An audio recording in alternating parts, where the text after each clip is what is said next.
Deictic expressions may not always be universal or all pervasive. They have certain limitations in all languages. Similarly, English is no exception. Uh, and lexical expressions used in English do also have certain limitations. For example, fixation of a deictic center may become a serious problem when we have to report somebody else's remarks or somebody else's words.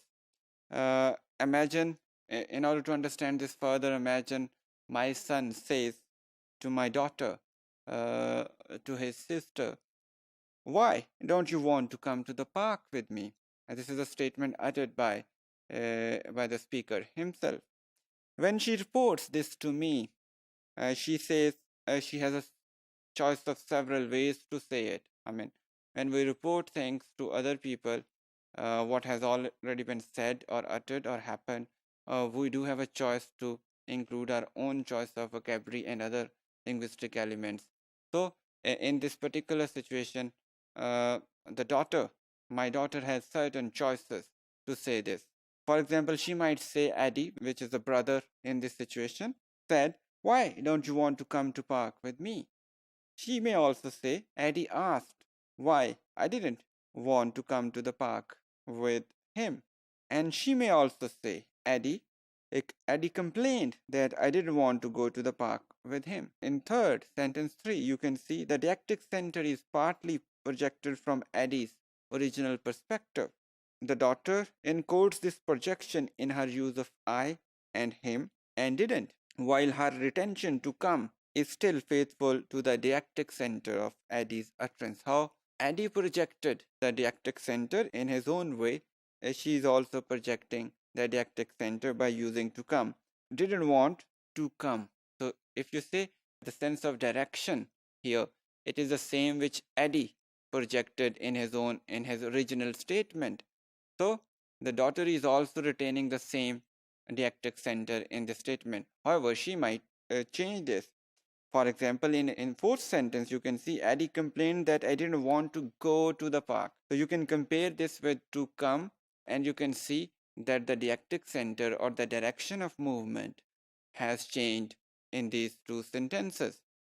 A reporter's speech, like in 4, is important evidence of existence of an unmarked deictic center, which is, as in statement first and the fourth, we can see show that of speaker's perspective. They both show speaker's perspective. In the first original statement, we also have Addie's perspective, and in the fourth statement, we do have the daughter's, which is speaker in the case of this statement, perspective. The identification of this fixed center reveals an important pragmatic principle also, and that is the shared knowledge. We do fix certain deictic centers in our conversations, especially fluent conversations, based on our shared knowledge with the listener. So whenever we are confused about certain deictic center, we might take help from our background knowledge or the shared knowledge, which is always an important pragmatic principle in all kinds of conversations. It helps us to foreground that which direction is being pointed out, or which new angle is being added, or in which way the deictic center has been shifted. Because of the role of assumed knowledge in determining reference, deictic center or deictic referents are typically denotations with limited descriptive power.